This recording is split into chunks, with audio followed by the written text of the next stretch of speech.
నమస్తే, నేను Sahasra. Welcome to our channel. So ఈ మధ్యన వచ్చిన ఓటీటీ సినిమాలు కొన్ని చాలా ఇంట్రెస్టింగ్గా ఉంటున్నాయి. కొన్ని సినిమాలు ఎంతో జనాలు ఎంతోమంది భారీ బడ్జెట్తో, ఇప్పుడు రాజమౌళి సినిమాలు కానీ, కొన్ని కృష్ణవంశ సినిమాలో కానీ చాలామంది ఆర్టిస్టులతో చూస్తూ ఉంటాము. అంతమంది పెట్టి అన్ని రకాలుగా ప్రయత్నించడం కానీ సినిమా మనకు బోర్ కొడుతుంది. అలాంటిది కొంతమంది వినూత్నంగా ట్రై చేస్తూ ఉంటారు. ఒకే ఒక పాత్రతో సినిమా అయితే చేస్తారు. మరి ఒకే ఒక పాత్రతో సినిమా తీస్తే బోర్ కొడుతుందా, ఎలా ఉంటుంది అని అనుకుంటున్నారా? ఇంతకుముందు మీరు ఎప్పుడైనా ఇలాంటి సినిమాలు చూస్తారా? మరి చూడనట్లయితే ఈరోజు ఆ సినిమాల గురించి మనం మాట్లాడుకుందాం. మనతో పాటు ఉన్నారు ప్రముఖ ఫిలిం క్రిటిక్ హేమసుందర్ గారు. నమస్తే సార్. నమస్తే అమ్మా. సార్, ఆ కృష్ణవంశ సినిమాలు కానీ, లేకపోతే ఆయన కొన్ని సినిమాలు అన్ని జాతర చాలా మంది ఉంటారు. అంత కష్టపెట్టి అంత చేసిన సినిమాలు కొన్ని టైంలో అసలు ఆడవు, బోర్ కొట్టేస్తారు జనాలకి. మరి ఇప్పుడు ఒక సినిమా ఒక్కడితోనే వస్తుందని విన్నాను. మరి ఆ సినిమా ఏంటి, అప్డేట్స్ ఏంటి? అంటే ఎప్పటి నుంచో ఒకటితో సినిమాలు తీసినవి చాలా ఉన్నాయి. తెలుగులోకి వచ్చేసరికి షో అనే సినిమా, కృష్ణ గారి అమ్మాయి మంజుల, ఇద్దరు ఉన్నారు అనుకుంటున్నారు. దాంట్లో ఇద్దరు ముగ్గురు ఉంటారు. మెయిన్ ప్రధానంగా ఒకే పాత్ర, కానీ మిగతా వాళ్ళు కనిపిస్తారు. షో సినిమా అప్పట్లో నీలకంఠ డైరెక్షన్లో వచ్చిన సినిమా షో. అది అప్పట్లో పెద్ద హిట్ అయింది కూడా. అవును, అది ఒక అవార్డ్స్ కూడా వచ్చినట్టున్నాము ఆ షో సినిమా. ఆ తర్వాత మనకి అమెజాన్ ప్రైమ్లో హలో మీరా అనే ఒక సినిమా. ఆ అమ్మాయిని చూసుకుంటూ ఈ అమ్మాయి కళ్ళల్లోనే కాస్త మెరుపు ఉంది కదా అనుకున్నాను నేను. చూద్దామని చెప్పి పెడితే ఒకే పాత్ర సినిమా అంతా. ఆ అమ్మాయికి పెళ్లి కుదురుతుంది. పెళ్లి కుదిరిన తర్వాత సోషల్ మీడియాలో చిన్న డిస్టర్బెన్సెస్, ఇట్లాంటి అమ్మాయి వీడియోలు ఏదో ఇది అవ్వటం, దాని మీద ఆందోళన చెందటం, ఇలా కేసులు, పోలీస్ కేసులు, ఇలా వెళ్ళిపోతుంది కథ అంతా హలో మీరా అనే సినిమా. ఆ తర్వాత పోలీసులు అమ్మాయిని రమ్మంటాం, విజయవాడ నుంచి అమ్మాయి బయలుదేరి సూర్యాపేట దాకా వెళ్ళటం, ఇవేది ఒకే అమ్మాయి కార్ డ్రైవింగ్ చేసుకుంటూ కారులోనే సినిమా అంతా నడిచిపోతుంది. అది వచ్చింది అమెజాన్ ప్రైమ్లో ఉంటుంది హలో మీరా అని. ఇది హలో మీరా ఎప్పుడు వచ్చింది? హలో మీరా వచ్చే 2 years అవుతుంది. అండ్ శ్రీనివాస్ గారని చాలా మంచి, ఆయన బాబు గారి శిష్యుడు, డైరెక్టరు. నేను ఇంటర్వ్యూ కూడా చేశాను హలో మీరా చూసిన తర్వాత. అలాగే రీసెంట్గా ఆహా ఓటీటీలో ఒక సినిమా వచ్చింది, అహం రీబూట్. ఇంగ్లీష్ మూవీ, తెలుగు సినిమానే అహం. అహం రీబూట్ అనమాట. అది సుమంత్ హీరో. ఆ సినిమా అతను కూడా కారులో స్టార్ట్ అవ్వటం, కారుతో మొదలుపెట్టారు సినిమాని. అతను ఏంటంటే చనిపోదాం అనుకున్నాడు. అతని పాత్ర, అతను ఒక అమ్మాయి తన కారు కింద పడి చనిపోవడంతో, ఒక అమ్మాయి చనిపోవడంతో తను ఏదో డ్రగ్స్ కేసులో ఇన్వాల్వ్ అయ్యి సుమంతో డిస్టర్బ్డ్గా ఉంటాడనమాట. తను చనిపోదాం అనుకుంటాడు. అలా అతను ఒక రేడియో మిర్చి దాంట్లో పనిచేస్తూ ఉంటాడు, ఆర్జేగా చేస్తూ ఉంటాడు అతను. అక్కడి నుంచి చనిపోవడం మళ్ళీ మానేసేసి అతను ఆఫీస్కి వచ్చేసేసి తన డ్యూటీలో రావటం, ఇట్లా కథ అంతా అక్కడికే జరుగుతుంది. ఒక్కడే, మనకు ఎవరు కనిపించరు. ఆ తర్వాత ఒక లైవ్ ప్రోగ్రామ్ చేస్తుంటే ఒక లైవ్లో ఒక అమ్మాయి కనెక్ట్ అవుతుంది. కనెక్ట్ అయ్యి నేను చాలా ఇబ్బందుల్లో ఇరుక్కున్నాను, నన్ను రక్షించండి అనటంతో లైవ్లో ఆ కాల్ తీసుకోవటం. ఆ తర్వాత హోల్డ్లో పెట్టుకుని అమ్మాయిని హోల్డ్లో పెట్టి మళ్ళీ పోలీసులతో మాట్లాడటం.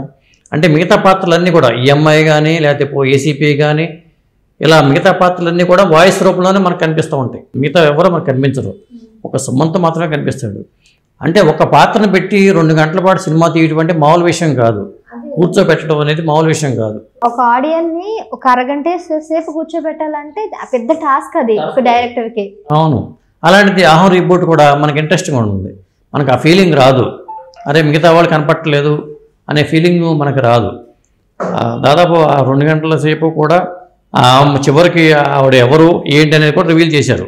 అంటే ఎవరెవరు ఇన్వాల్వ్ అయ్యారు, అసలు అమ్మాయి కిడ్నాప్ అయిన అమ్మాయి ఎక్కడ ఉంది, ఎందుకు కిడ్నాప్ చేశారు, ఈ పోలీసుల దర్యాప్తు ఎలా సాగింది, ఈ అమ్మాయి లైన్లో పెట్టుకుంటుంది, అంతా ఒక మిస్టరీగా చక్కగా ఇంట్రెస్టింగ్గా నడిపాడు కథని. డైరెక్టర్ గొప్ప విషయం అది చెప్పాలి. వేరే పాత్ర లేకుండా ఒకే ఒక పాత్రతో హలో మీరా అంటే ఒక లేడీ, మరి అహం రీబూట్ అంటే ఒక యువకుని పెట్టుకుని సుమంత్ లాంటి పాత్రను తీసుకుని ఆర్జేని పెట్టుకుని ఆర్జే దగ్గరే ఆ కాల్స్ తీసుకోవడం కానీ, కాల్స్ మాట్లాడటం కానీ అంతా అక్కడే అలా జరిగింది. హలో మీరాలో కూడా అమ్మాయి అంతా ఫోన్ ద్వారా కన్వర్సేషన్ అంతా, ఆ ఫోన్లో వాళ్ళ నాన్నతో మాట్లాడటం కానీ, ఫ్రెండ్స్తో మాట్లాడటం కానీ, అవన్నీ హలో మీరాలో అలాగే ఉంటుంది. ఈ అహంలో కూడా ఇలా అలాగే తీసుకొచ్చే డైరెక్టర్. అయితే ఇప్పుడు సుమంత్కి ఈ సినిమా ఒక మంచి మైలేజ్ ఇచ్చే అవకాశం ఉందంటారు ఫర్దర్గా? 100%. ఎందుకంటే ఆహా ఓటీటీలో ఈ సినిమా అహం రీబూట్ అనేది ఆహా ఓటీటీలో ఉంది, చూడొచ్చు ఇది. ఎందుకంటే మనకి అంటే అసలు మిగతా పాత్ర కనిపించకుండా సినిమా ఎలా చేస్తారు, ఎంత ఖర్చు తగ్గిపోద్ది మనకి. కేవలం వాయిస్ డబ్బింగ్ ఆర్టిస్టులతో నడుపుకోవచ్చు, మిగతా పాత్రలు లేకుండా కేవలం డబ్బింగ్ పాత్రలతోనే మనకి నడిపించచ్చు. వేరే వాళ్ళ ఫెమిలియర్ వాయిస్ని కూడా పెట్టారు దీంట్లో. రాణా లాంటి వాయిస్, రాణా వాయిస్ కానీ ఇవన్నీ కొన్ని ఉన్నాయి అట్లాంటివి. కాబట్టి మనకి చాలా ఖర్చు తగ్గిపోద్ది కదా. కాకపోతే చూసేవాళ్ళకి ఏంటంటే ఆ ఇంట్రెస్ట్ క్రియేట్ చేయగలగాలి, ఆ ఎలిమెంట్స్ దీంట్లో తీసుకోవాలి. అవి తీసుకున్నాడు. ఒక అమ్మాయి కిడ్నాప్ అయితే పరిస్థితి ఏంటి, ఆ అమ్మాయి లైవ్లోకి వస్తే ఏం చేయాలి ఏంటి అనే దాని మీదే ఆ కథ అంతా నడుపుకుంటూ వెళ్ళాడు. అది చూడొచ్చు. ఆహా ఓటీటీలో ఉంది. సో ఫైనల్గా అయితే ఇప్పుడు ఆహా రీబూట్ అనేది ఓటీటీలో మీకు ఆహా ప్లాట్ఫామ్ అనుకుంటుంది. ఆహా ప్లాట్ఫామ్లో అయితే ఉంది. సో మీకు కనుక ఇలాంటి సినిమాలు అంటే కొత్తగా ట్రై చేయాలనుకుంటే డెఫినెట్గా. ఇది వరకు నవలల్లో కూడా ఈ టైప్ సాహిత్యం ఉంది. స్ట్రీమ్ ఆఫ్ కాన్షియస్నెస్ అంటారు దీన్ని. అంటే మనకి గతంలో అంపశయ్య నవీన్ అంటారు. నవీన్ అంపశయ్య నవల కానీ అంటే అదేంటంటే ఒక పర్టికులర్ టైంలో కథను ముగించేయటం అనమాట. ఆ టైంలో కథలో ఇప్పుడు అలా అనుకుంటే ఖైదీ సినిమా ఒక రోజులో జరిగే కథతో ఖైదీ అనే సినిమా వచ్చింది. కాకపోతే పాత్రలు చాలా ఉంటాయి అక్కడ. ఇది కార్తీక్ సినిమా, ఖైదీ సినిమా అదొక కాన్సెప్ట్. అలాగే నవలలో కూడా జేమ్స్ జాయిస్ అనే హాలీవుడ్ రైటరు ఆ స్ట్రీమ్ ఆఫ్ కాన్షియస్నెస్ అనే పేరుతో మొదలుపెట్టాడు. ఇది అక్కడ నవలలు చాలా వచ్చినాయి. ఆ టైప్లో సినిమాలుగా వచ్చినాయి. తెలుగులో ఇవి ఉన్నాయి. ఇట్లా ఇంగ్లీష్లో కూడా కొన్ని ఉన్నాయి. అంటే ఈ కాన్సెప్ట్ అనేది వాళ్ళ కొత్తగా పెట్టింది కాదు, ఎప్పటి నుంచో ఉన్నవే. వీళ్ళు టేకప్ చేసుకుని ఆ తరహాలో చేశారు అంతే. సక్సెస్ అయ్యారని చెప్పాలి. హలో మీరా బాగుంటుంది. మన అహం రీబూట్ కూడా మనం చూడొచ్చు. దీంట్లో ఏమైనా పాటలు కానీ సంగీతం కానీ బేసిక్ బ్యాక్గ్రౌండ్ స్కోర్ ఏం లేదు. ఏముండవు. ఇక ఏంటంటే బ్యాక్గ్రౌండ్ స్కోరు ఆ డైలాగ్స్తోనే ఫోన్ మాట్లాడటం, ఫోన్ కాన్వర్సేషనే. ఆ ఫోన్ కాన్వర్సేషన్ లేకపోతే సినిమా కూడా కష్టం కదా. అంటే మనసులో మాట్లాడుకున్నట్టు ఏదైనా మోనో పాత్రని అట్లా కష్టం. మనసులో మాట్లాడుకుంటే సినిమా చూడటం ఎందుకు, అది కష్టం.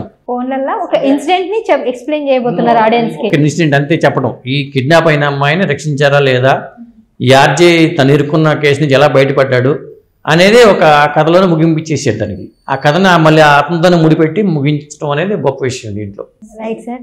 సో మీ వల్ల నాకు కూడా కొన్ని 2 కొత్త సినిమాలు తెలిసాయి. డెఫినెట్గా చూస్తాను. హలో మీరా అండ్ అదే విధంగా అహం రీబూట్ 2 తెలుగు సినిమాలే. సో సుమంత్ చాలా రోజుల తర్వాత ఒక మంచి సినిమాతో అయితే వచ్చారు. మరి అహం రీబూట్ సినిమా మీరు కూడా చూడండి. ఒకవేళ నచ్చితే నచ్చకపోయినా అంటే ఎలా ఉంది మీ అభిప్రాయాన్ని కూడా కింద కామెంట్ చేయండి. Thank you sir. Thank you.